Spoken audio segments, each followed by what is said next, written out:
Finally, to the fourth and final installment on the vector business, parametric and vector equations. So the biggest thing right now is when we get, this example 8, we just got done talking about arc length and vectors, velocity versus and acceleration, and how to take those derivatives with these parametric equations. The basic idea is that what parametrics allow is that instead of traditionally we had motion along like the x-axis, the particle moving on the x-axis, and that was just a horizontal motion problem. That's the tradition for the AB Calc exam. Now we're talking about motion on the xy plane, so it can have two dimensions to it. It can go vertically and horizontally. So from there, we're going to take, the biggest thing is when we have these two parametric equations, you can make a position vector out of it just by doing the x component and then the y component. So that position vector then is just, you put in the various t values, we can graph that and get its location s anywhere given a certain t value, and you can plot those. And that's what the table was when we first started parametrics. We used various values of t and we plotted the x and the y. We called that position vector. So the next question, though, part A, is get the velocity vector at t equals 1. So what we want is, then we also want to get the speed of the particle, which is something that's an absolute value of it, but it's something we'll do graphically, kind of give you a sense of what that is again. And acceleration, we'll take yet another derivative. So in the velocity vector, it's simply a first derivative of the two vectors that we have. So you just take the derivative of each x, it's x prime of t comma y prime of t, if you want to think of it that way, or dx dt comma dy dt. So you see the derivatives there, nothing fancy. And if we want to do it at t equals 1, of course you put 1 in for t, and you get 11 comma 1. That's the velocity vector. All that tells you is the horizontal and vertical velocity components. Essentially we're just saying that v, or the velocity, you're getting 11 times the speed as you're seeing horizontally as you're seeing vertically. They're both positive, so we're moving to the right and we're moving up, but it's going a lot faster to the right. What that does is it kind of gives you a sense of a very broad or a wide type of graph because you're getting a lot of horizontal motion. Position-wise, it's nice to know where. A logical question when you have a velocity vector is, well, where is this happening at? Where are you seeing this?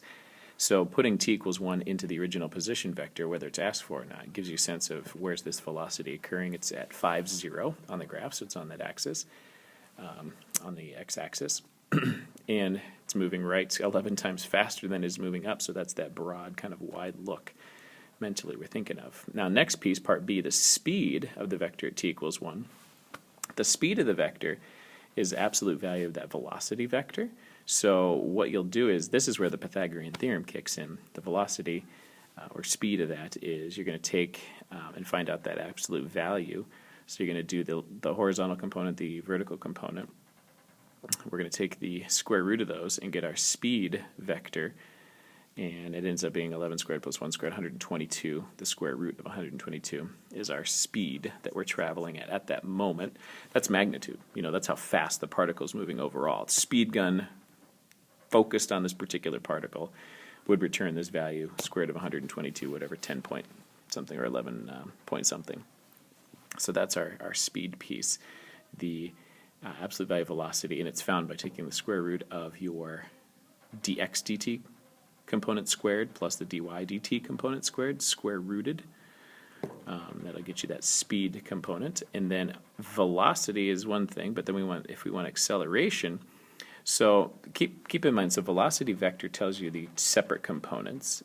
Speed tells you all together, how fast is that thing moving. So that vector that I drew in there gives you a sense of just motion in general and how fast it's moving.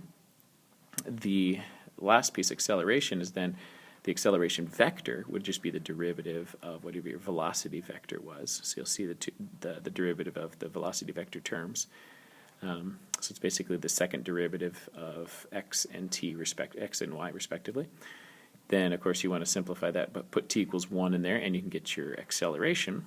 14 and 6 are your horizontal and vertical components. Again, all that tells you in the acceleration vector is your sense of I'm accelerating 14 times a factor of 14, and I'm moving, that's horizontally, and vertically I'm accelerating, it's a factor of 6. It's just accelerating quicker in the horizontal direction. It's picking up speed in the horizontal direction faster than it is in the y direction. So it's going to keep getting faster, or kind of keep broadening out as time goes on.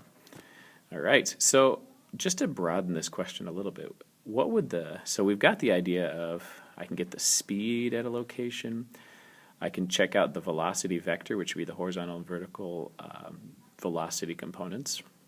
Speed is just in general how fast is the particle moving, regardless of direction.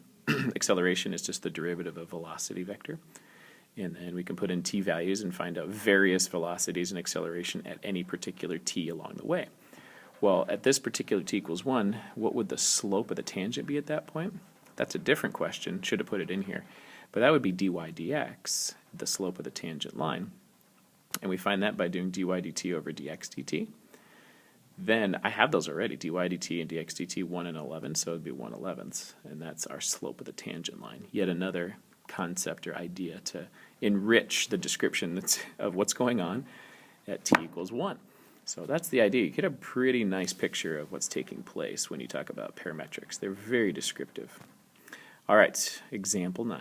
Again, xy plane, you'll get that descriptor a lot. Particle in the xy plane means you're talking parametrics for most of our purposes, as opposed to it's moving along the x-axis, which you see in the AB exam. So the dy dx, first part, just dy dt over dx dt. So quick derivative of those. I don't think you'll see the constants in front of those, so in each case the derivative should be relatively easy. But the simplifying, you don't have to, but you're certainly welcome to. It might be easy, since I have to get the second derivative in the second part, it might be good to simplify. That's usually that's what makes the decision for me, is I want to say, I'd rather get it simplified, because I know derivative of cotangent, negative cosecant squared, something like that. So if I'm going to take the derivative of that, the piece that gets forgotten, usually people stop here. Take the derivative of just dy dx, and they'd stop and they'd get it wrong, because don't forget that dx dt, that additional division by dx dt, so keep that in mind. So there's our negative cosecant squared, 1/2 tags long. The 4 sine t is the derivative of x dx dt.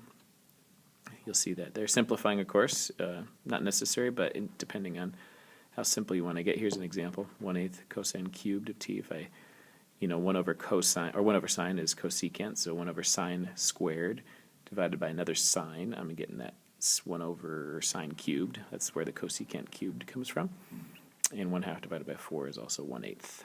Coolio. That's kind of the basics, just to get you an idea of what could be asked, the types of things we're looking for. So the part B here brings it all together too. If I say it intersects the x-axis twice, we're talking about its position. It hits the axis. And the one thing we know about hitting the x-axis is y equals 0. So you take the y equation we have, put 0 in for y, and we can find out t values that satisfy this particular situation where y equals 0. It happens at time blank and time blank, whatever sine of t equals 1/2. And that's a great, sine of t equals 1/2 is a unit circle question. We usually just think pi over 6. But our problem, go back to the original, is in the interval 0 to 2 pi. So you want to make sure you get all the possible results, which would be not just pi over 6, but also 5 pi over 6, just shy of 2 pi, or of pi. So those are the two places we have positive 1/2. That becomes our interval. So anywhere between those two times, pi over 6 and 5 pi over 6, we just need to get the distance, it says, traveled. Distance traveled is that arc length. So if we do arc length, it's always the integral endpoint to endpoint of the square root of x prime of t plus, x prime of t squared plus y prime of t squared. So I get x prime of t squared there, plus y prime of t squared dt. Take the square root of that, integrate it. Now it looks a lot like that velocity vector, but remember this is integrated as opposed to just the velocity vector. Just speed, when we do the speed of a particle, where we integrate, where we don't integrate, we take the square root of dx dt squared plus dy dt squared and just square root it. That's where we got 122 in the previous problem, or the square root of 122. Here we're finding a sum of those little kind of secant lines on that interval pi over 6, infinitely small secant lines, and so that's where we get the arc length from. So they do look similar. Be careful not to mix those up when you're making a calculation. But this is it. It says do not evaluate, just get the value, or just get the expression. Just know where those come from. Our traditional arc length function, remember it was, the same integral, but it would be the square root of 1 plus f prime of x squared. Well, when we're taking expressions with derivatives with respect to x, that would be, instead of dx dt, we'd have dx dx, and that would be 1. That's where the 1 squared comes, or the 1 plus f prime of x, dy dx would just be f prime. So our original arc length function that we had from AB Calc and even earlier in this year, it's the same expression, it's just a derivative, everything's with respect to x. So you get dx dx is where a 1 usually comes from, and then here dy dx would be f prime. But those are just to show you where those are related, if you think they look familiar. On we go. So that's it. You stop there. Done deal. You can try and simplify, but if you do and you don't have to, you're open to some errors. You might pick up an error. Just stopping where you know you're good and not simplifying might actually save you a little bit. Hope that helps. That's the end of this stuff. We're going to get into vector accumulation, and then we're on to polar stuff.